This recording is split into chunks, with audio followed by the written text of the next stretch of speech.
بالله من الشيطان الرجيم بسم الله الرحمن الرحيم قال إني أريد أن أنكحك بإحدى ابنتي هاتين على أن تأجرني 8 حجج فإن أتممت 10 فمن عندك وما أريد أن أشق عليك ستجدني إن شاء الله من الصالحين قال ذلك بيني وبينك أيما الأجلين قضيت فلا عدوان علي والله على ما نقول وكيل فلما قضى موسى الأجل وسار بأهله آنس من جانب الطور نارا قال لأهلهم كثوا إني آنست نارا لعلي آتيكم منها بخبر أو جذوة من النار لعلكم تصطلون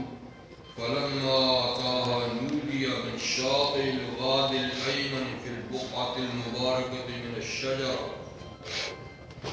أن يا موسى إني أنا الله رب العالمين وأن ألق عصاك فلما رآها تهتز كأنها جان ولا مدبرا ولم يعقب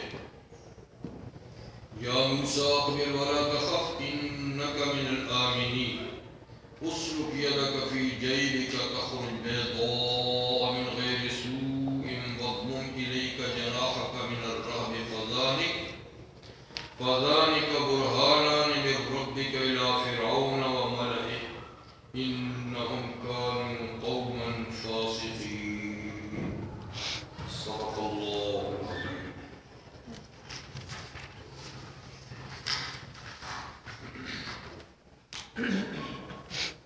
سورۃ القصص کی آیت نمبر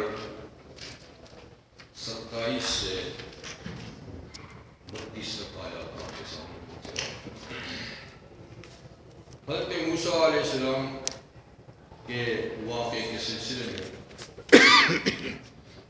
بیان چلا رہا ہے کہ حضرت موسیٰ علیہ السلام جب مصر سے ہجرت کر کے مدین پہنچے اور مدین کے کنویں پر آپ جب پہنچے تو وہاں ایک عجیب منظر دیکھا کہ لوگ شام کے وقت اپنے جانوروں کو پانی پلانے کے لیے لا رہے ہیں اور مرد حضرات اپنے جانوروں کو مدین کے کنویں سے پانی پلا رہے ہیں. لیکن عجیب منظر یہ کہ 2 خواتین اپنے جانوروں کو پیچھے دھکیل رہی ہیں, کنویں پہ نہیں آنے دیتی. موسیٰ علیہ السلام اگرچہ اجنبی تھے, مسافر تھے, نووارد تھے, لیکن یہ ظلم برداشت نہ کر سکے کہ ایک صنف نازک اس کو تو پانی نہ پلانے دیا جائے اور ان کے جانوروں کو روکا جائے. یہ کیسے ہو سکتا ہے؟ تو وجہ معلوم کرنے کے لیے اٹھے, حکیمانے بھی تھے لیکن ان کے پاس جا کر پوچھے کہ ما خطبکما, کیا بات ہے, آپ اپنے جانوروں کو آگے کیوں نہیں آنے دیتے؟ تو انہوں نے کہا کہ ایسا نہیں ہو سکتا, کچھ یہاں کا دستور ہی یہی ہے کہ ہم اس وقت تک جانوروں کو پانی نہیں پلا سکتے جب تک کہ یہ تمام چرواہے اپنے جانوروں کو پلا کر چلے نہ جائیں. تو پھر بچا کھچا پانی ہی ہمارے جانوروں کو مل سکتا ہے.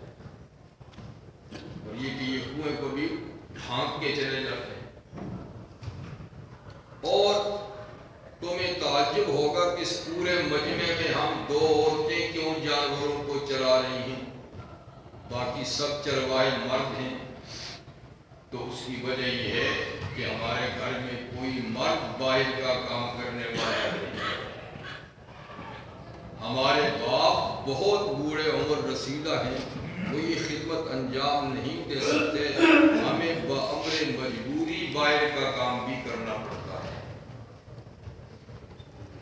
تو خیر حضرت موسیٰ علیہ السلام نے کہا کہ لاؤ بکریاں لے کر کنویں پہ آئے اور تنہائی وہ پتھر جو 10 آدمی بمشکل اٹھاتے تھے اٹھا کر ادھر رکھا اور ڈول سے پانی نکال کے ان کی ٹوپی پھر اس کو ڈھانپ دیا کر جاؤ، خود ایک درخت کے سائے کے نیچے پھر لیٹ گئے اور اللہ تعالیٰ سے دعا کی کہ لما انزلت الیہ من خیر فقیر، اے اللہ جو خیر و خوبی مجھے آپ دینا چاہیں میں اس کا محتاج ہوں، جو آپ دینا چاہیں اس کا محتاج ہوں۔ بچیاں وقت سے پہلے آج گھر پہنچی تو باپ نے پوچھ لیا آج کیسے پہلے آ رہا ہوں، تو انہوں نے سارا قصہ اور ماجرا منہ پہ ہونے والا بتایا۔ انہوں نے کہا کہ اس مسافر کو تم لے کیوں نہیں آئے، کم سے کم کھانا ہی کھلا دیں۔ تو کہا اب جا کر ایک کو بھیجا اور وہ شرم و حیا کا پتلا بن کر منہ پہ آئی۔ یہ بڑی بہن تھی، ان کا نام تھا صفورہ اور چھوٹی کا نام تھا شرفہ، اور شرم و حیا کا پیکر بن کر انہوں نے کہا کہ میرے باپ آپ کو طلب کر رہے ہیں تاکہ آپ کو اس خدمت کا کچھ معاوضہ دیں جو آپ نے ہماری بکریوں کو بنایا، اور آج پہلا دن ہے کہ بکریاں سیراب ہو گئی، ورنہ تو گیلی مٹی چاٹ کے گزارا کرتی تھی، وافر پانی نہیں ملتا۔ حضرت موسیٰ علیہ السلام نے بہرحال دعوت قبول کی اور ان کے ساتھ گئے اور جا کر انہوں نے حضرت شعیب علیہ السلام سے ملاقات کی اور اپنا سارا قصہ مصر سے یہاں تک آنے ان کے ساتھ بیان کیا کہ میں اس طرح مسافر ہوں اور اس طرح مجھے وہاں سے مصر سے آنا۔ انہوں نے قصہ سن کر تسلی دی، لا تخف نجوت من القوم الظالمین، آپ مت ڈرے اور ظالموں سے آپ بچ نکلے ہیں، یہاں ان کی رسائی نہیں ہے۔ یہ گفتگو ہوئی اور شعیب علیہ السلام نے کھانا پیش کیا، لیکن پہلے انہوں نے معذرت کی کہ ہم کسی خدمت کا معاوضہ نہیں دیا، حالانکہ پتہ 10-12 دن بھوکے ہیں، پتے کھا کھا کر گزارا کیا ہے، لیکن پھر بھی دیکھیے استغنا یہ ہے کہ ہم نیکی پر بدلہ نہیں لیا۔ انہوں نے کہا ہم بھی مہمان کو بھوکا نہیں چھوڑا سکتے، ہمارا بھی دستور ہے۔ بہرحال یہ سب کچھ ہوا تو اسی بیٹی نے جو بلانے کے لیے گئی تھی باپ سے سفارش کی کہ ابو آپ ان کو ملازم رکھ لیجیے، یہ ایک ضرورت مند ہے، پتہ نہیں کہاں سے آئے ہیں، گھبرائے ہوئے ہیں، کوئی ٹھکانہ نہیں ہے، ان کو ٹھکانہ مل جائے گا اور ہمیں کام کاج کے لیے آدمی مل جائے گا، آپ بھولے ہیں آپ باہر کا کام نہیں کر سکتے، تو ایسا کریں کہ ان کو، اور ساتھ میں انہوں نے ایک ایسی اچھی بات کہی کہ اچھا آدمی جس کو ملازم رکھا جائے وہ ہونا چاہیے جو کام کی صلاحیت بھی رکھتا ہو اور دیانتدار بھی ہو۔ یہ اصول ہے کہ جس کام کے لیے کسی کو مقرر کیا جائے وہ اس کی صلاحیت بھی رکھتا ہو اور وہ دیانتدار اور امانتدار بھی ہو۔ تو آپ نے پوچھ لیا کہ آپ نے اس کے ملازم رکھنے کے لیے سفارش بھی کی اور ملازم کے اندر جو خوبی ہونی چاہیے وہ بھی بیان کی، تو آپ نے وہ خوبیاں اس میں دیکھی، وہ خوبیاں اس نے دیکھی ہیں، آپ دیکھی جبھی تو اس کی سفارش کی، کا پھر صلاحیت کیسے دیکھی، کا جسمانی لحاظ سے صلاحیت اس طرح دیکھی کہ یہ صحت مند آدمی ہے اور صحت مند آدمی ہی کام کر سکتا ہے، بیمار کیا کام کرے گا، اور صحت کا حال میں نے یہ دیکھا کہ اس تنہا بھوکے پیاسے مسافر نے 10 آدمیوں کا پتھر اکیلے ہی اٹھا کر کنارے پر لگا دیا اور اکیلے اٹھا کے منہ پر رکھ دیا، تو اس سے مجھے ان کی باصلاحیت اور صحت اور طاقت کا اندازہ ہوا۔ اور امانت داری کا یہ کہ رستے میں چلتے ہوئے مجھے کہا کہ تم پیچھے ہو جاؤ تاکہ میری نظر کو میں آگے جاتا ہوں اور رستہ بول کے بتا دے. تو یہ دو خوبی ہے. یہ بات ہوگی تو اب حضرت شعیب علیہ السلام نے موسیٰ علیہ السلام کے ساتھ اس موضوع پر گفتگو کی. آج کی آیت میں قال انی اريد ان انكحك احدى ابنتي هاتين على ان تأجرني 8 حجج. شعیب علیہ السلام نے فرمایا کہ دیکھو میں چاہتا ہوں کہ تم سے نکاح کر دوں اپنی ان 2 بیٹیوں میں سے ایک بیٹی کا، اس شرط پہ کہ آپ میرے پاس ملازمت کریں 8 برس. فَإِنْ أَتْمَمْتَ 10، اگر آپ 10 سال پورے کر لیں فَمِنْ عِنْدِكِ، یہ آپ کی طرف سے ہوگا، اضافی آپ کی طرف سے ہوگا. میری شرط 8 سال کی ہے کہ 8 سال آپ نے میری خدمت کی تو ایک بیٹی ان دونوں میں سے آپ کو شادی کر دوں گا. لیکن 10 سال خدمت انجام دی آپ کی مرضی کی بات ہے. وَمَا أُرِيدُ أَنْ أَشُقَّ عَلَيْكَ، اور میں نہیں چاہتا کہ تم پر کوئی مشقت ڈالوں، تم سے کوئی سخت کام لوں، بلکہ یعنی تمہاری طاقت کے مطابق، صلاحیت کے مطابق کام ہی لوں گا. یہ بھی نہیں کہ ملازم رکھ لیا تو بھاری بھرکم کام تم سے لوں، تمہیں تنگ کروں، تمہیں پریشان کروں، یہ بات نہیں. سَتَجِدُنِي إِنْ شَاءَ اللَّهُ مِنَ الصَّالِحِينَ، اور یہ جو ہمارے درمیان گفتگو ہے ان قریب آپ انشاءاللہ مجھے نیک لوگوں میں سے پاؤ گے. میں جو کچھ کہہ رہا ہوں یہ بات پوری کروں گا. یہ نہیں کہ تم سے کام لے لوں بعد میں بیٹی نہ دوں، یا یہ کہ تم سے کام لوں اور کام تمہاری طاقت سے بھی زیادہ لوں، ایسی بات نہیں ہوگی. انشاءاللہ آپ مجھے نیک لوگوں میں سے پائیں. یہ پیشکش کر دی حضرت آگے موسیٰ علیہ السلام پیشکش کو قبول فرماتے. قال ذلك بینی و بینک، انہوں نے کہا یہ بات آپ اور میرے درمیان میں ہو، مجھے یہ شرط منظور ہے، میں اتنی خدمت آپ کی بجا لاؤں گا.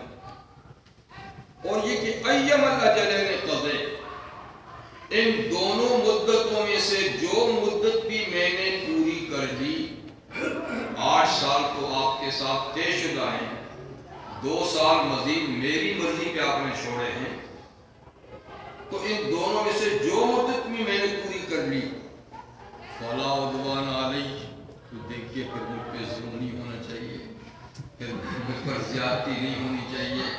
آپ بھی شرط کے مطابق پھر عمل کیجیے. تو معاملہ 2 نبیوں میں ہو رہا ہے، ایک تو بالفعل نبی ہیں اور ایک بالقوہ نبی ہیں، آگے چل کے نبوت ان کو ملنے والی ہے. اور کوئی تیسرا آدمی بیچ میں نہیں، یا ان کی بیٹیاں یا ان کی گھر والی ہوگی. تو موسیٰ علیہ السلام فرماتے ہیں بس ہوگی بات آپ کے میرے درمیان، اور 2 مدتوں میں سے جو بھی میں نے پوری کی تو مجھ پر زیادتی پھر دیکھیے نہیں ہونی چاہیے. مسافر آدمی ہوں یہاں اگر کبھی ہے بھی. واللہ علی ما نقول وکیل، اور جو ہم معاملہ طے کر رہے ہیں اس پر اللہ نگہبان ہے.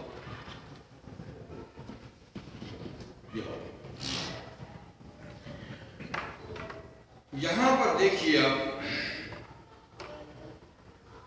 پہلی بات تو یہ ہے کہ حضرت شعیب علیہ السلام 8 سال کی خدمت کے بدلے اپنی بیٹی کا نکاح ان سے کرنا چاہتے ہیں. تو یہ 8 سال کی خدمت کیا بیٹی کا مہر ہے؟ کیونکہ مہر کا تو بیچ میں ذکر نہیں ہے، تو گویا یہ خدمت مہر ہے. تو پھر کیا خدمت مہر بن سکتی ہے یا نہیں، یہ مسئلہ ہے.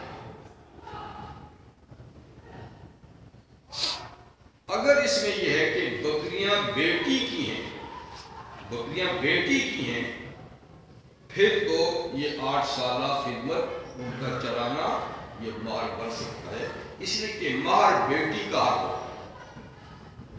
تو بیٹی کی بکریاں اگر چرائیں تو اس کا معاوضہ یہ تو مہر بن سکتا ہے، لیکن اگر بکریاں باپ کی ہیں تو پھر یہ خدمت مہر نہیں بن سکتی، کیونکہ خدمت تو پھر باپ کی ہوئی، تو باپ کی خدمت یہ بیٹی کا مہر نہیں بن سکتی۔ بظاہر یہ ہے کہ بکریاں باپ کی ہیں، بظاہر یہی ہے کہ بکریاں باپ کی ہیں، اور ایک مفسر امام بیضاوی رحمہ اللہ فرماتے ہیں کہ بکریاں بیٹی کی تھیں، لیکن ظاہر یہ ہے کہ جیسے کہ عام طور پر دستور ہوتا ہے بکریاں باپ کی ہیں، تو اس سلسلے میں یہ مہر نہیں بن سکتا، الا یہ کہ 10 سالہ خدمت کی کوئی مزدوری طے کر کے وہ مزدوری بیٹی کو دے دی جائے، ان کو دینے کے بجائے بیٹی کو دے دی جائے تو وہ پھر مہر بن جائے، وہ مہر بن جائے، ٹھیک ہے۔ یہ مطلب کہ فقہاء کے درمیان یہ اختلافی مسئلہ ہے، تو ہمارے ہاں یہی ہے کہ میں اپنا مسئلہ بیان کر رہا ہوں کہ اس میں یہ کہ خدمت دوسرے کی خدمت دوسرے کا مہر نہیں بن سکتی، اس لیے کہ مہر میں ضروری ہے کہ وہ مال ہو، خدمت کوئی مال نہیں ہے، خدمت مال ہے، اس لیے کہ حق تعالیٰ شان سورہ نساء میں فرماتے ہیں ان تبتغوا باموالکم، کہ جو عورتیں حرام ہیں ہمیشہ کے لیے سو حرام ہیں، جو حرام ہمیشہ کے لیے نہیں ان سے تم نکاح کر سکتے ہو، لیکن شرط یہ کہ ان تبتغوا باموالکم، تم ایسی عورتیں تلاش کرو اپنا مال خرچ کریں، اور یہاں مال سے مراد کیا ہے؟ مال،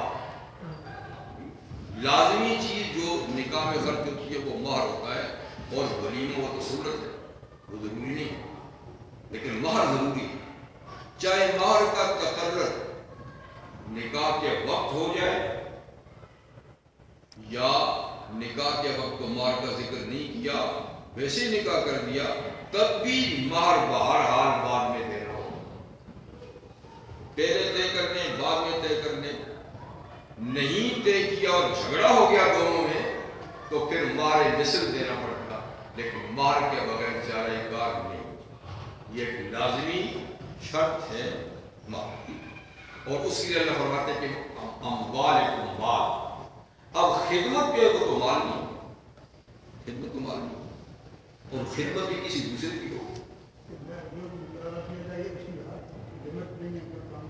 کم سے کم کی لمٹ تو ہے کہ اتنا ہونا چاہیے کہ جس کو مال کہا جاتا ہے وہ ہمارے پاس سکتے ہیں، دوسرے احمد کہتے ہیں لمٹ کم کی بھی نہیں ہے، اگر ایک لوہے کی انگوٹھی پہ بھی دونوں راضی ہو جاتے ہیں وہ بھی مال پا سکتا ہے، لیکن ہمارے پاس کہتے ہیں کہ اللہ فرماتے ہیں کہ مال، تو جس کو مال کہا جاتا ہے کم از کم، تو کم از کم مال اس کو کہا جاتا ہے کہ جس کے چرانے پہ ہاتھ کٹتا ہے،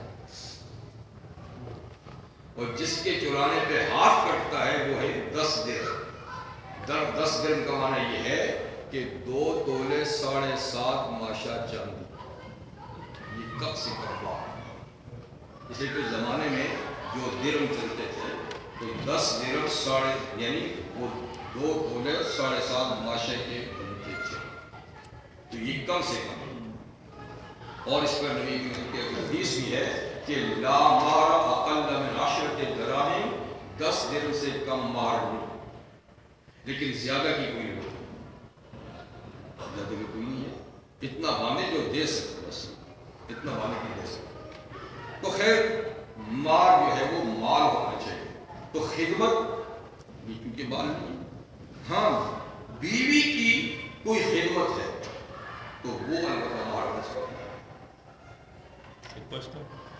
ایک سوال کا اگر بیوی کہے کہ مجھے مال نہیں چاہیے، تم ایک کام کرو گے ایک سپارہ حفظ کر کے مجھے سنا دو تو آپ کا مہر ادا ہو گیا، ایسا ہو سکتا ہے؟ وہ تو مال معاف کر سکتی ہے، یہ نہیں کہ یہ سپارہ سنانا یا نہیں، اس میں شرط یہ مہر ہے، یہ مہر نہیں ہے، مہر تو ہوں گے وہ یہ کہہ سکتی ہے کہ چلو میں مار نہیں لوں گی، آپ مجھے یہ کام کر کے دیں۔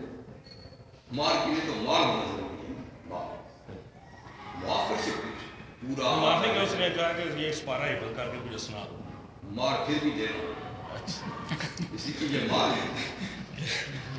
تو بیوی کی جو خدمت ہے، بیوی کی کسی کام کی خدمت بہت مال کر سکتی ہے، یعنی اس کی بکریاں ہیں تو بیوی کی خدمت میں بھی اہل علم کہتے ہیں کہ کوئی ایسی خدمت میاں کے ذمہ نہ لگائی جائے کہ جس میں اس کی بےادبی ہوتی ہو۔ مثلا یہ کہے کہ تو میرے کپڑے دھویا کر، جی اتنے دن تک میرے کپڑے دھویا کر، مار، یا یہ کہے کہ تو کھانا پکایا کر، گھر میں جھاڑو دیا کر، جی تو اس میں اگرچہ یہ بھی خدمت ہے اس کی، لیکن اس میں کیونکہ مرد کی توہین ہے، بے عزتی ہے، بے ادبی ہے، تو اس قسم کا کام اس کے ذمہ مال کے بدلے میں نہیں لگانا چاہیے۔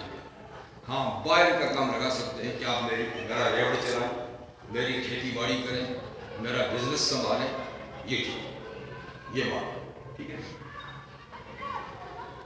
تو یہ جو حضرت شعیب علیہ السلام نے کہا کہ آپ 10 سال خدمت کریں، تو ظاہر بات ہے یہ خدمت ان کی ہے، اور اس پر میں آپ کو بیٹی دوں گا، تو بظاہر کر کے یہ مار ہے، جی تو بہرحال ہو سکتا ہے کہ ان کی شریعت میں یہ جائز ہو سکتا ہے کہ ان کی شریعت میں یہ بات جائز ہو، لیکن ہماری شریعت میں اس کی گنجائش نہیں ہے۔ ہاں یہ کہ بیوی کی بکریاں ہوتی تو پھر ٹھیک، اگر باپ کی بکریاں ہیں تو پھر مار۔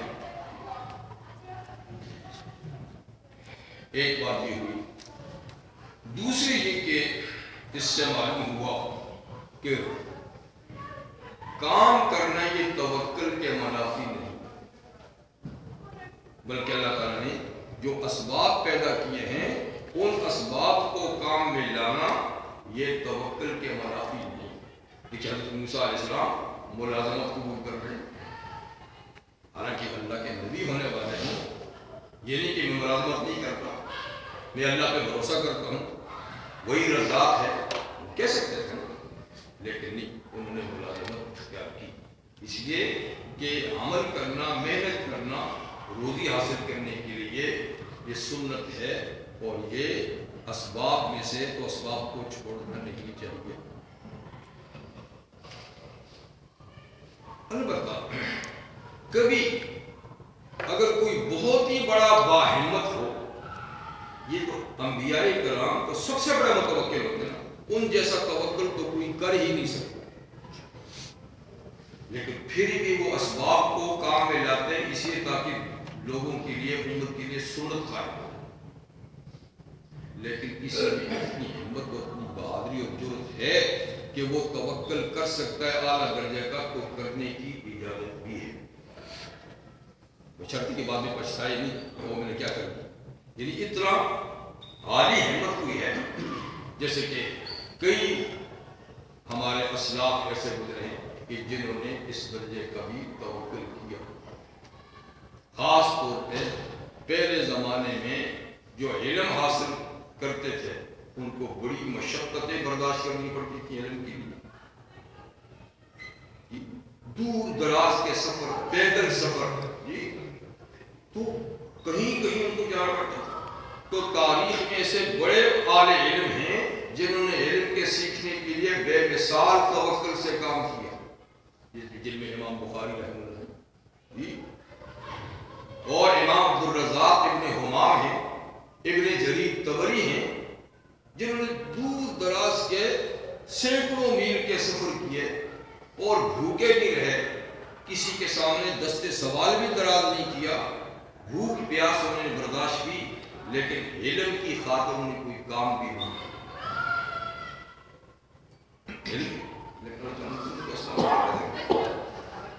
ابن جریر طبری بہت بڑے مفسر بھی ہیں، بڑے بڑے مورخ بھی ہیں، وہ جب علم حاصل کرنے کے لیے گھر سے جانے لگے تو ماں نے 200 روٹی کے کلچے بنائے، 200 وہی گھر میں اثاثہ تھا، پیسے ویسے نہیں تھے کہ وہ دے دیتی. تو آٹا تھا وہ گوندا اور 200 کلچے انہوں نے تیار کیے اور وہ باندھ کے بیٹے کی علی کے بیٹا میرے پاس یہی کچھ ہے تم پڑھنے کے لیے جاؤ. تو یہ ہے یہ وہ اس کو لے کر بغداد, اس زمانے میں بغداد علم و ہنر کا مرکز تھا, اسلامی سلطنت کا دار خلافہ تھا, بہت بڑے بڑی وہاں پر یونیورسٹیاں اور مدارس تھے. لیکن پھر بھی ایک ایک حدیث کو حاصل کرنے کے لیے ایک ایک استاد کے پیچھے سینکڑوں میل کا سفر کرتے تھے. یہ وہاں پہنچے تو ایک استاد کے شاگرد بن گئے کہ جب تک ان کے پاس علم ہے تو یہاں سے جمع کریں, جب ان کے پاس سے ختم ہوگا تو پھر دوسرا استاد تلاش کروں. ایسی ہوتا ہے. یعنی مدارس کا یہ نظام جو آج کل ہے باقاعدہ ہے, طلباء کی رہائش بھی ہے, کپڑے بھی ملتے ہیں, بکس بھی ملتی ہیں, ساری سہولتیں ملتی ہیں, وقت پہ استاد بھی آتے ہیں. یہ سسٹم کام ہے. یعنی 20-20 سال علم حاصل کرنے پہ لگ جاتے تھے اور ایک ایک کتاب پڑھنے کے لیے پتہ نہیں کہاں کہاں پر بڑی جد و جہد سے دین ہم تک پہنچا. کہتے ہیں استاد کے پاس گیا, اب میں نے ٹھان لی کہ جب تک یہاں رہ سکتا ہوں, یہ کلچے جو ماں نے مجھے دیے ہیں جب تک یہ ہیں کوئی کام نہیں کرنا, اور میں اسی استاد سے کروں. اب وہ خشک روٹیاں 200, کہتے 200 دن میں نے انہی پہ گزارا کیا, ایک روٹی روزانہ. ماں نے روٹیاں دیتی تھی, سالن میں نے خود ہی دریائے دجلہ کا پانی بنا لیا. کہتے ایک روٹی روزانہ دریا کے کنارے جب بیٹھ کے خشک روٹی توڑ کے کھا کے اوپر دجلہ سے پانی پی کے واپس آ کے استاد کی خدمت. بس یہ میرا معمول تھا. تو 200 کلچے ختم ہو گئے, اس وقت تک میں نے استاد کو نہیں چھوڑا. پھر ختم ہو گئے, آگے چلا. تو اس طرح کی صورتحال امام جاہز بڑے امام گزرے ہیں, وہ بتاتے ہیں کہ میں جب علم حاصل کرنے کے لیے گیا تو میں سارا وقت علم حاصل کرنے پہ لگاتا تھا. تھوڑا سا وقت, آخر پیٹ بھی تو ہے, تھوڑا سا وقت میں مچھلی خرید کر وہ اہل علم کے پاس بیچتا تھا, ہر آدمی کے پاس نہیں, وہ بھی مچھلیاں لے کے اہل علم کے پاس بیچتا تھا. تھوڑے سے ٹائم میں اس سے جتنا بھی ملتا تھا بس وہی میرا ملتا. تو یوں بس زندگی کا رشتہ جسم کے ساتھ قائم رکھنے کی حد تک کسی کو محنت کرنی پڑتی تھی, ورنہ انہوں نے پورے توکل سے کہا. تاہم کام کرنا بھی یہ توکل کے منافی نہیں, جیسے حضرت موسیٰ سے باقاعدہ ملازمت حاصل کی, جی ان کے ساتھ رہے.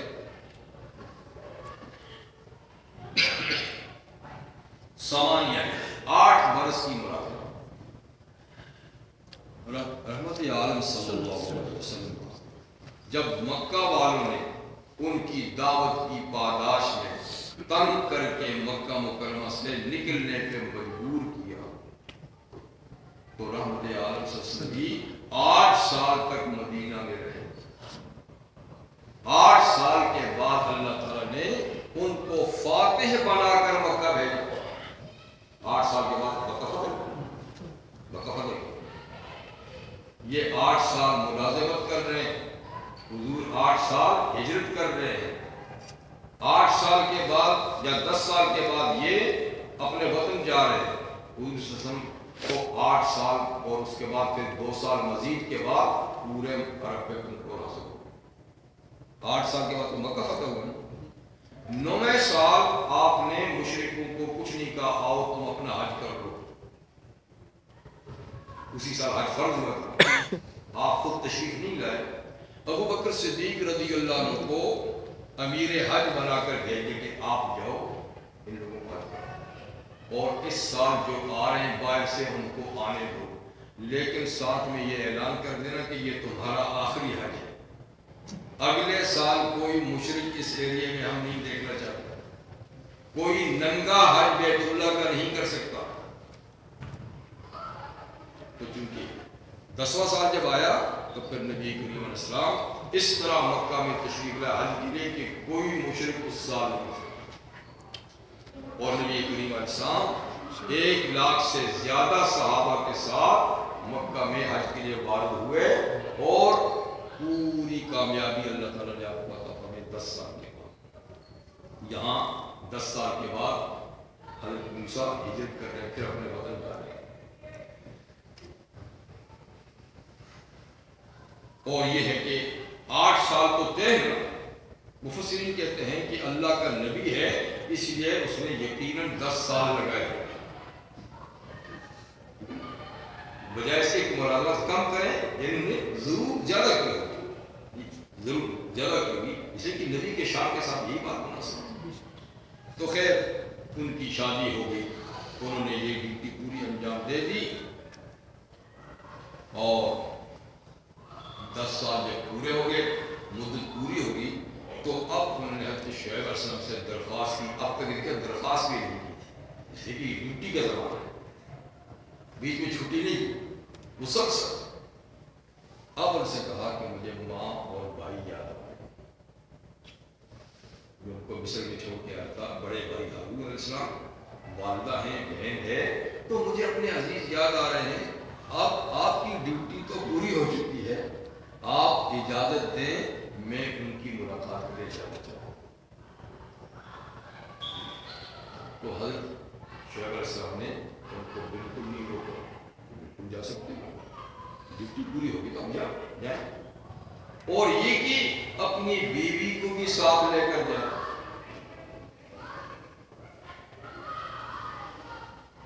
تو معلوم ہوا کہ جب بیوی کی شادی ہو جائے تو میکے والوں کو روکنے کی طاقت نہیں رہتی، اور ہمارے ہاتھ میں ہوتا ہے، یہ تو نہیں جا سکے گی، یہ امریکہ نہیں جا سکے گی، طلاق لے لیں گے، اس کو نہیں جانا۔ جب آپ نے اس کو دے دی ہے، اب وہ جہاں کی چاہے اس کو لے، طلاق لے لیتے ہیں اور جانے دیتے ہیں، یا پھر ایسی شرطیں عائد کر دیتے ہیں، اچھا ہم یہ بیٹی تمہیں دے دیں گے، شرط یہ ہے کہ تم ان کو فلاں جگہ نہیں لے۔ جب آپ نے دے دیے، اس کی بیوی ہے، تو وہ جہاں اپنی مرضی کے ساتھ کو رکھیں گے، تم وہ کون روکنے والا ہے؟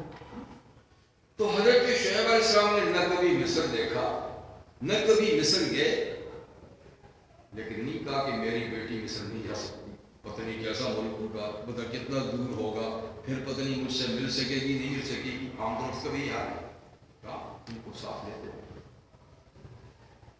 تو بیٹی کو بھی رخصت کر دیا، اور ساتھ میں کچھ بھیڑ بکریاں بھی دے دی کہ یہ رستے میں بھی تمہارے کام آئیں گی، آگے بھی کام آئیں گی، تو یہ کچھ اور ساز و سامان بھی، اور تاریخ میں ہے کہ ایک آدھ غلام بھی ساتھ خدمت کے لیے دے دی، خدمت کرے گا، ممکن ہے کہ ان کے بچے ہوں تو وہ بھی ہوں گے۔ تو یہ قافلہ تھا جو پھر مدین سے مصر کے لیے روانہ۔ اسی کے اوپر یہ لگا کہ ایما الاجرین قضیت فلا عدوان علیہ، کہ دونوں مدتوں میں سے جو میں نے پوری کر دی 8 یا 10، دیکھیے مجھ پہ زیادتی نہیں ہونی چاہیے۔ تو معلوم ہوا کہ ملازم کی زیادتی نہیں ہونی چاہیے۔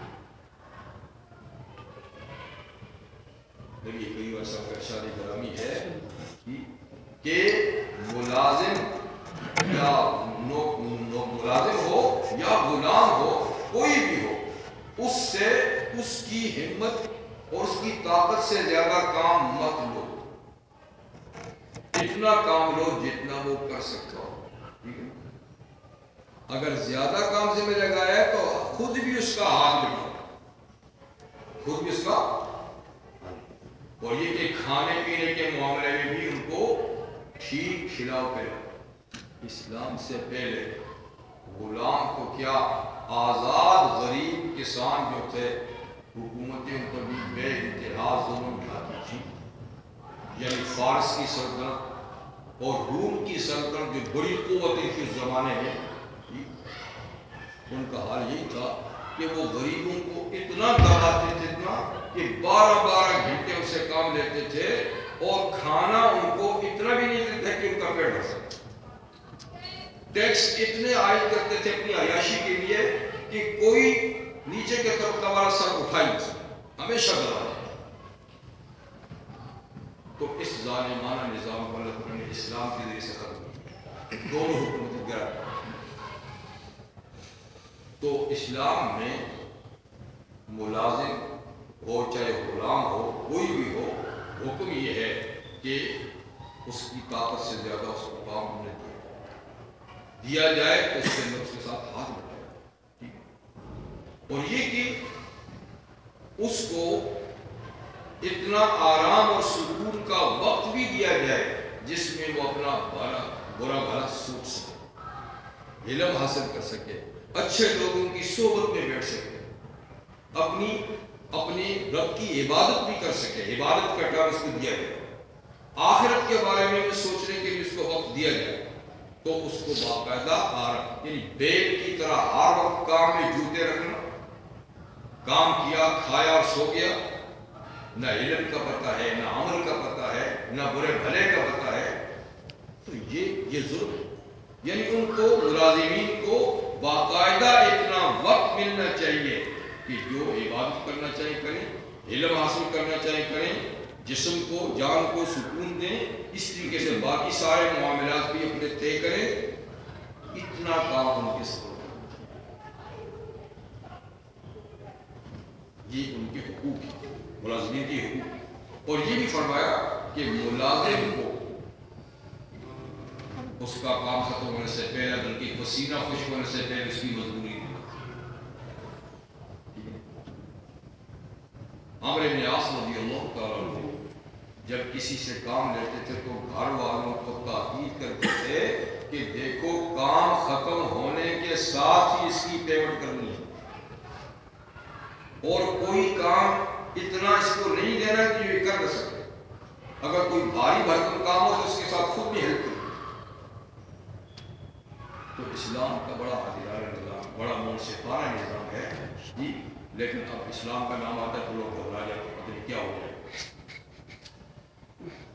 انصاف ہو جائے، اسلام آپ کو محلات سے نکالتا نہیں ہے، کارخانے توڑواتا نہیں ہے، بلکہ اس میں اعتدال پیدا کرتا ہے۔ آج ہر طرف اس لیے افراتفری ہے کہ مالکان ان کا حق ادا نہیں کرتے اور وہ ان کا حق ادا کرتے، مزدور کام چور کام نہیں کرے گا، اس کا نقصان ہوگا، اس کی طبیعت خراب ہوگی، اور وہ ظلم کرے گا، پیمنٹ صحیح نہیں کرے گا یا کم کرے گا تو ادھر افراد ہوگی۔ تو یہ جو کشمکش مالک اور مزدور میں ہے، یہ اس لیے کہ نہ وہ حق ادا کرتا نہیں، یہ حق ادا۔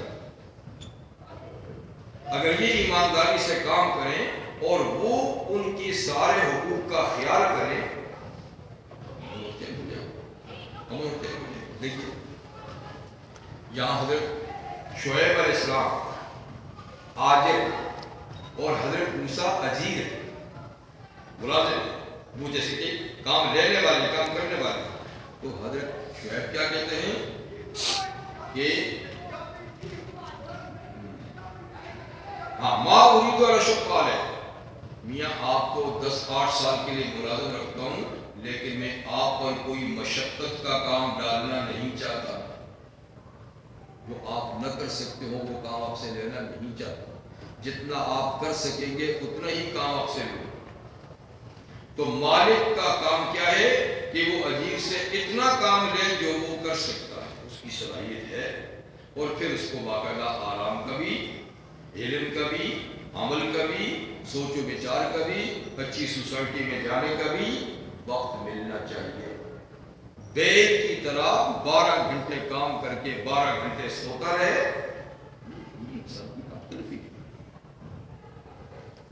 تو آج بہرحال تہذیب و تمدن کا دور ہے، اور ماشاءاللہ یو این نے بھی ریزولوشن پاس کیے ہوئے ہیں انسانی حقوق کے، کہ انسان کے بنیادی حقوق کون کون سے ہیں، روٹی، کپڑا، مکان، جی، لیکن کتنوں کو ملتا ہے دنیا میں،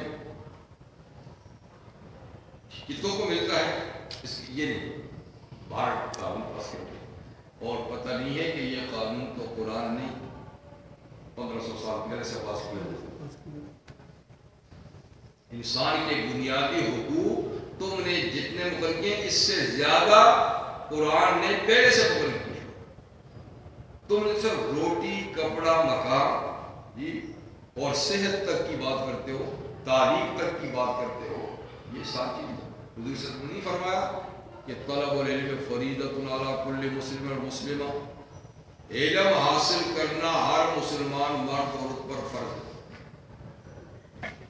آپ نے آج حق دیا ہے, اسلام جو پہلے سے فرض قرار دے چکا ہے کہ اتنا علم جس سے انسان ایک دوسرے کے حقوق پہچانے, اللہ کے حقوق پہچانے, تو یہ تو فرض ہے. اور یہ کہ علم وہی حاصل کرے گا کہ اس کی صحت ہوگی. اگر صحت نہیں ہے تو علم کہاں سے حاصل کرے گا؟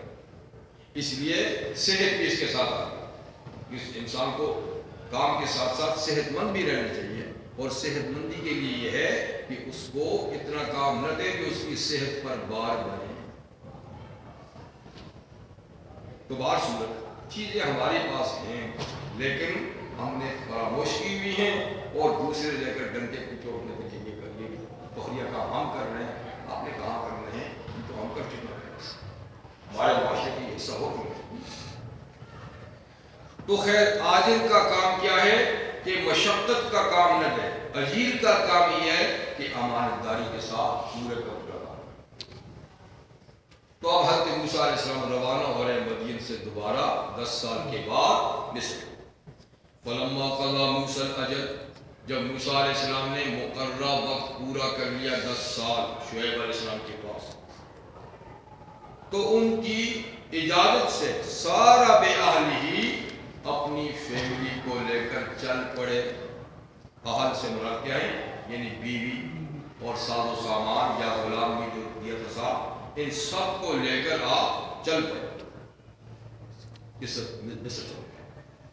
اور مصر جانے کے لیے وہی صحرائے سینا عبور کرنا تھا, وہی رستہ تھا جس رستے سے آئے تھے.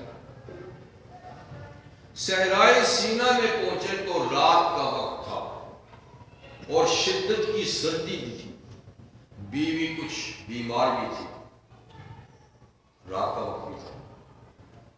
اس زمانے میں جب مسافر سفر کرتے تھے تو چکماق جو پتھر ہوتے تھے جن کے رگڑنے سے آگ نکلتی ہے, یہ اپنے پاس انہوں نے اپنے پاس چکماق رکھے ہوئے تھے کہ جب ضرورت پڑے گی تو آگ جلائیں گے. اب سردی ہے, صحرا میں, بیوی بیمار بھی, اس کو گرمی کی ضرورت ہے. تو موسیٰ علیہ السلام نے کچھ لکڑیاں گھاس وغیرہ جمع کیے, پتھروں پر رگڑا تو آگ نہیں نکلی. آگ نہیں نکلی, کبھی کام نہیں کرتے, تو پریشان ہوئے. اسی پریشانی کے عالم میں دور دیکھا تو ایک جگہ آگ سلگ رہی تھی, آگ سلگ. تو انہوں نے آنس من جانب طور نار, آنس دیکھ لیا انہوں نے طور, کوئی طور کی ایک طرف. طور اصل میں ویسے سرسبز پہاڑ کو کہتے ہیں, ہر پہاڑ کو بھی طور کہتے ہیں, لیکن یہ خاص پہاڑ ہے جو صحرا سینا میں تھا جہاں موسیٰ سے کو نبوت ملی تھی. تو اس پہاڑ کی ایک طرف ان کو دور سے آگ نظر آئی. تو اپنے چکماق نے کام نہیں کیا. قال لأهله, تو انہوں نے اپنے گھر والوں سے کہا, بیوی سے کہا, امکثوا, تم لوگ یہیں ٹھہرے رہو, تم لوگ یہیں ٹھہرے رہو. انی آنست نارا, میں نے آگ دیکھی ہے, میں اس آگ کے پاس جاتا ہوں. لعلی آتیکم منہا بخبر, شاید میں وہاں سے کوئی مصر کے رستے کی خبر معلوم کر لوں. رات کا اندھیرا ہے, رستے کا بھی پتہ نہیں ہے, سڑکیں تو نہیں ہے, سائن بورڈ تو نہیں ہے, کچے رستے کہیں ہیں کہیں نہیں ہیں. اور عرصہ دراز ہوا ہے, 10 سال پہلے آیا تھا تب بھی رستے کا پتہ نہیں تھا, لیکن آ گیا جی. وقت تو پورا قافلہ ہے, کہیں ہم رستہ کھو نہ جائیں, اس لیے رستے کا پتہ نہیں. تو شاید وہاں جہاں آگے تو کوئی نہ کوئی آدمی ہوگا, جب کوئی آدمی ہوگا تو اس سے مصر کا صحیح رستہ معلوم کر لیں. او جنت من النار, یا رستہ کسی نے نہیں بتایا, اس کو بھی پتہ نہ ہوگا, تو کم سے کم میں آگ کا ایک انگارہ ہی سلگا کے لے آؤں گا، آگ کا ایک انگارہ سلگا لعلکم تصطلون، تاکہ تم اس کو تاپو، سینکو اور گرمی حاصل کرو اس رات۔ تو دونوں میں سے دونوں کام ہو جائیں گے یا ایک کام ہو جائے گا؟ آگ لے آؤں گا یا کسی سے خبر معلوم کریں رشتے کی؟ اس لیے آپ لوگ بیٹھے، ان کو بٹھا کر موسیٰ علیہ السلام آگ کی طرف روانہ ہو۔ جب اس آگ کے قریب پہنچے، فلما اتاہا، جب موسیٰ علیہ السلام آگ کے پاس پہنچے، آگ نہیں تھی، وہ تجلی الہی تھی، اللہ تعالیٰ کی تجلی تھی جو آگ کی شکل میں اس نے ظہور کیا ہوا تھا۔ تو نو دیا، ان کو پکارا گیا، موسیٰ علیہ السلام کو پکارا گیا، من شاطئ الوادی الایمن، اس مبارک وادی کے ایک طرف سے، جس وادی میں وہ پہاڑ تھا، اس وادی کے، اس مبارک وادی کی ایک جانب سے، دائیں طرف سے۔ تو دائیں طرف کا مطلب یہ ہے کہ موسیٰ علیہ السلام جب جا رہے تھے تو وہ وادی ان کے ہی دائیں طرف پڑ رہا تھا۔ فی البقعۃ المبارکہ، اس مبارک جگہ میں، مبارک یعنی وادی کے دائیں طرف مبارک جگہ میں سے پکارا گیا۔ پکارا کس میں؟ من الشجرۃ، ایک درخت سے۔ وہ آگ جو ہے درخت کے اندر سلگ رہی تھی، اور عجیب یہ کہ آگ تو درختوں کو جلایا کرتی ہے، لیکن اس آگ سے درخت میں اور تازگی پیدا ہو رہی تھی اور چمک پیدا ہو رہی تھی، بجائے جلانے کے، اور اس کے اندر یعنی شاندار شائننگ پیدا کر رہی تھی۔ تو اسی آگ کے اندر سے آواز آئی، یا موسیٰ، اے موسیٰ، انی انا اللہ رب العالمین، کہ میں ہی رب العالمین ہوں، میں ہی یعنی یہ میری تجلی ہے اور میں رب العالمین۔ اس کی زیادہ تفصیل سورہ طٰہٰ میں گزر چکی ہے کہ جب موسیٰ علیہ السلام اس وادی میں پہنچے تو سب سے پہلے ان کو حکم ہوا کہ آپ اپنے جوتے اتار دیجئے، اخلع نعلیک انک بالوادی المقدس طویٰ، موسیٰ جوتے اتار دو، تم ایک مقدس وادی میں اس وقت پہنچ چکے ہو جس کا نام ہے وادی طویٰ۔ نام اس کا کیا ہے؟ وادی طویٰ۔ تو اس کے تقدس کا تقاضا یہ ہے کہ یہاں جوتے مت پہنو، جوتے اتارو۔ تو معلوم ہوا کہ ہر مقدس جگہ میں جوتے اتار دینے چاہیے، یہ اس کا حق ہے۔ تو مساجد چونکہ مقدس جگہ ہیں، اسی لیے ہم جوتے باہر اتار کے آتے ہیں۔ اگرچہ جوتا پاک ہے تو آپ پہن کے بھی آ سکتے ہیں، جوتا پاک ہے تو اس کے ساتھ نماز بھی پڑھ سکتے ہیں، لیکن ادب کا تقاضا یہ ہے کہ مقدس جگہ میں جوتا اتار دیا جائے۔ اگرچہ علماء نے لکھا کہ ان کو جوتا اتارنے کا کیوں حکم دیا گیا تھا، تو بعضوں نے یہ کہا کہ اس لیے کہ حضرت موسیٰ علیہ السلام کے جوتے جو ہے وہ کسی ناپاک چمڑے کے بنے ہوئے تھے، کسی حرام چمڑے کے بنے ہوئے تھے۔ لیکن اصل بات تو یہی ہے کہ اللہ تعالیٰ نے جیسا فرمایا انک بالوادی المقدس، کہ آپ مقدس وادی میں ہیں، اور یہ کہتا تھا کہ آپ کا جوتا ٹھیک ہی اتار دو، آپ مقدس وادی میں ہیں اس لیے جوتے اتار دو، تاکہ آپ کے پاؤں بھی اس کی تقدیس کے ساتھ مس کر لیں اور اس وادی کا فیض آپ کے پاؤں کو بھی پہنچ جائے۔ تو خیر ان کو وادی مقدس سے جوتے اتارنے کا حکم دیا، اور پھر حق تعالیٰ شاہ نے ان کو فرمایا انا اخترتک، جیسے سورۃ طٰہٰ، انا اخترتک، اے موسیٰ میں نے نبوت اور رسالت کے لیے تجھ کو چن لیا ہے، آپ کو نبوت اور رسالت کے لیے منتخب کر دیا ہے، فاستمع لما یوحیٰ، اس لیے غور سے سنو جو آپ کو بھی میں وحی کرتا ہوں، جو بھی آپ کو حکم دیتا ہوں اس کو ذرا غور سے سنیے، میں نے آپ کو نبوت کے لیے منتخب کر لیا۔ اور پھر اس کے بعد وحی کیا کی؟ یہ انی انا اللہ رب العالمین، کہ میں ہی اللہ رب العالمین ہوں، میں ہی اللہ ہوں جو سارے جہانوں کا مربی اور تربیت کرتا ہوں۔ سورہ طٰہٰ میں ایک تو اللہ نے اپنا تعارف کرا ہے کہ میں کون ہوں، یعنی میں رب العالمین، اور دوسری بات موسیٰ علیہ السلام کو یہ فرمائی کہ اقیم الصلاۃ لذکری، موسیٰ میری یاد کے لیے نماز قائم کرو، میرے ذکر کا سب سے اہم ترین ذریعہ نماز، تو ان کو نماز کا حکم دیا، اقیم الصلاۃ لذکری، میرے یاد کرنے کے لیے نماز کرو۔ تیسری وحی جو اسی وقت آپ کو ہوئی وہی ہے،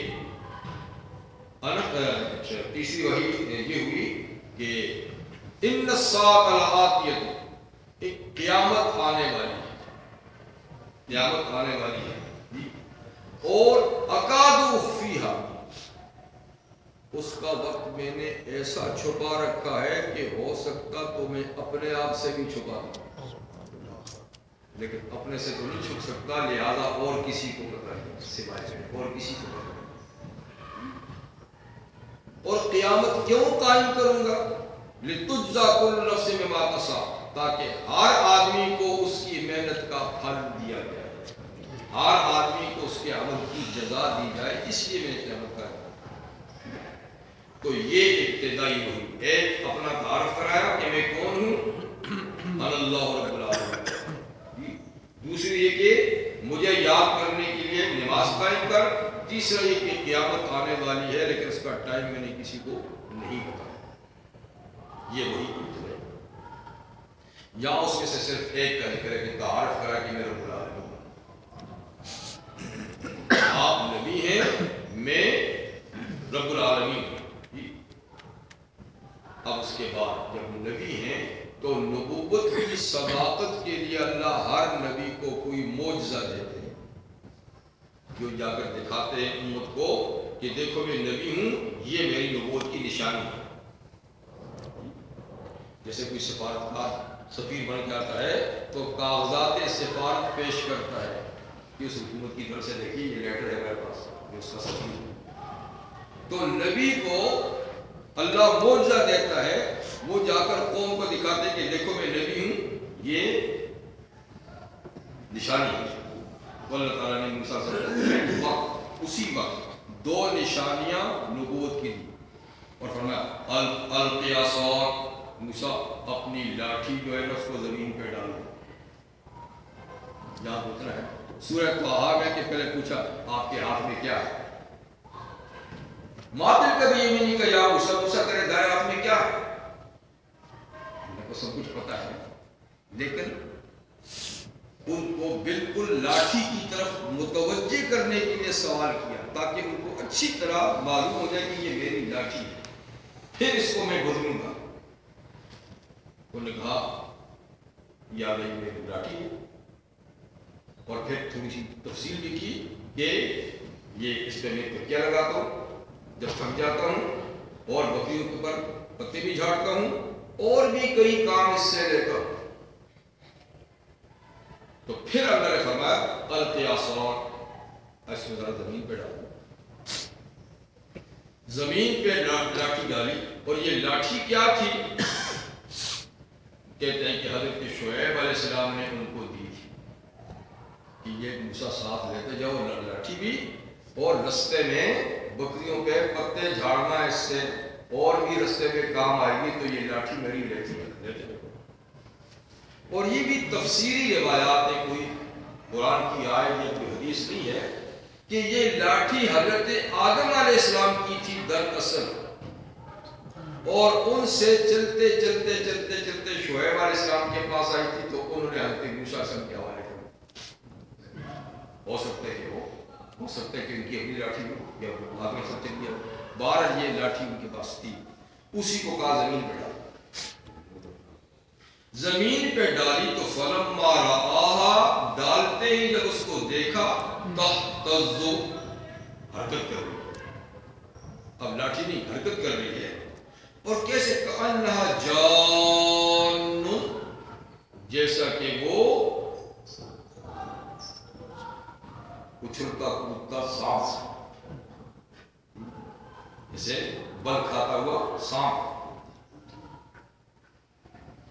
اس لاٹھی کے بارے میں قرآن حکیم میں دو لفظ آئے، صوبان اور جان۔ صوبان کہتے ہیں بڑے بھاری بھرکم سانپ جو مشکل سے زمین پہ رینگتا چلتا ہے، مشکل سے، اس کے تو صوبان اژدہا۔ اور جان کہتے ہیں پتلا لمبا سانپ جو بل کھاتا گھومتا تیزی سے جاتا، تیزی بات۔ اس کو دو لفظ کیا کہا؟ کہتے اس نے کہا کہ یہ جسم میں تو اژدہا تھا لیکن پھرتیلا تھا، یہ اژدہا کی طرح ہی کہ پڑا ہوا ہے اور آہستہ آہستہ سرک نہیں تھا، تو جسم میں اژدہا لیکن دوڑتا اس طرح تھا جیسے کہ پتلا سا، دوڑتا اس طرح تھا کہ یہ پتلا سا۔ اس نے کبھی اس کو جان کہا، کبھی اس کو صوبان کہا۔ تو جیسا کہ یعنی وہ بھاگتا ہوا سانپ، یہ دیکھ کر واللہ مدبرن، موسیٰ علیہ السلام پیٹھ دے کر بھاگ گئے، پیٹھ دے کر اس سے بھاگ گئے۔ اس لیے کہ سانپ ہے، زہریلی چیز ہے، انسان کا دشمن ہے جی۔ تو تبھی خوف ہوا، تب انسان کو خوف، نقصان پہنچانے والی چیز سے خوف ہوتا ہے، تو خوف زدہ کے بھاگ گئے۔ ولم یعقب، اور پیچھے مڑ کے بھی نہیں دیکھا، ایسے بات۔ تو جب بھاگے اللہ تعالیٰ کی طرف ہوگا، یا موسیٰ اقبل ولا تخف، اے موسیٰ واپس آؤ، کہاں جا رہے؟ اے موسیٰ اقبل، واپس آئیے، ولا تخف، اور ڈرے مت،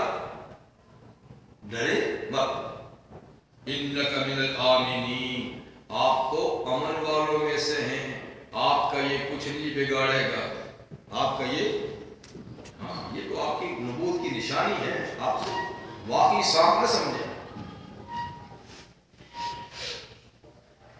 پھر موسیٰ علیہ السلام وہ واپس آئے اور ان کو کہا کہ اس کو ہاتھ میں لیجئے، اور ہاتھ میں لیا تو وہ لکڑی کی تھی، لاٹھی کی لاٹھی تھی۔ تو یہ ایک نشانی نبوت کی مل گئی۔ دوسری، اسلک یدک فی جیبک، اب اپنا ہاتھ اپنے گریبان میں ڈال کے، اپنا ہاتھ گریبان میں، تو ہاتھ گریبان میں ڈالا، تخرج بیضاء من غیر سوء، تو نکالیں اس کو، تخرج اس کو نکالیں، پھر بیضاء یہ بالکل سفید ہوگا، بالکل سفید چمکدار اور بغیر بیماری کے۔ من غیر سوء، ایک تو بیماری سے ہاتھ سفید ہوتا ہے، برس کی بیماری، فرق یہ بیماری سے نہیں سفید ہو جائے گا یوں ڈالنے سے، بغیر بیماری کے یہ معجزانہ طور پہ سفید ہے، بالکل سفید چمکدار۔ جب آپ نے ڈالا نکالا تو واقعی سورج کی چمک اس کے مقابلے میں کچھ نہیں، اور دوبارہ اس کے بعد پھر ڈال کے نکالا تو جیسا پیسی۔ موسیٰ علیہ السلام گھبرا گئے یہ اس انقلاب کو دیکھ کر۔ پہلے تو آگ سے آواز آئی، میں اللہ ہوں، یہ بھی ایک نرالی چیز دیکھی، پھر لاٹھی کا سانپ بننا ایک نرالی چیز دیکھی، پھر ہاتھ کا چمکنا، تو یہ ساری چیزیں عجیب و غریب دیکھیں تو قدرتی طور پہ ان کے دل میں ایک خوف سا پیدا ہو گیا کہ یار میرے ساتھ ہوا، میں آیا تھا میں آگ لینے کے لیے، آیا تھا آگ لینے کے لیے، اور یہ کیا مناظر دیکھ رہا ہوں، قدرت کی ایک خوف پیدا ہوا۔ تو اللہ تعالیٰ نے ان کے خوف کو دور کرنے کے لیے فرمایا وَضْمُمْ إِلَيْكَ جَنَاحَكَ مِنَ الرَّهْبِ، موسیٰ آپ خوف زدہ ہے تو آپ اپنے دونوں بازوؤں کو ملا دیں، خوف کی وجہ سے، یہ جو خوف آپ کو ہوا ہے نا، اس کی وجہ سے اپنے دونوں بازوؤں کو ملا دیں، یعنی بازوؤں کو ملائیں گے تو یہ خوف سارا نکل جائے گا۔ تو انہوں نے بازو ملائے تو وہ سارا خوف دور ہو گیا۔ پھر اللہ نے فرمایا فَذَلِكَ بُرْهَانَ، تو یہ دو دلائل ہیں، لاٹھی کا معجزہ، ہاتھ کا معجزہ، یہ دو دلائل ہیں مِن رَبِّكَ، تیرے رب کی طرف سے، تیری نبوت کی نشانیاں ہیں۔ اب یہ ہے کہ اِلَىٰ فِرْعَوْنَ وَمَلَئِهِ، اب جائیے فرعون کے پاس. یہاں پر جائیے اس کے لیے لفظ سورۃ آ میں کہ اذهب الى فرعون انه طغى. اذهب الى فرعون، جائیے فرعون کے پاس، وہ بہت زیادہ سرکش اور باغی ہو چکا ہے. اس نے تو بغاوت کی ساری سرحدیں پلان کی ہیں. یعنی باغی تو پوری قوم ہے لیکن وہ تو سرغنا ہے ان کا بھی. تو لہذا سیدھا جائے فرعون کے پاس. یہاں کہ الی فرعون و ملئہ، فرعون اور اس کے چودھریوں کے پاس جائیں، اس کے سرداروں کے پاس جائیں. انہم کانوا قوما فاسقین، وہ سارے کے سارے فاسق ہیں، میری اطاعت سے نکل گئے، بغاوت پہ تلے ہوئے، اور وہ میرے مقابلے میں کھڑا ہو گیا. وہ کہتا ہے کہ میں سب سے بڑا خدا تو میں ہوں. تو اس لیے ان کے پاس جائیے اور ان کو ڈر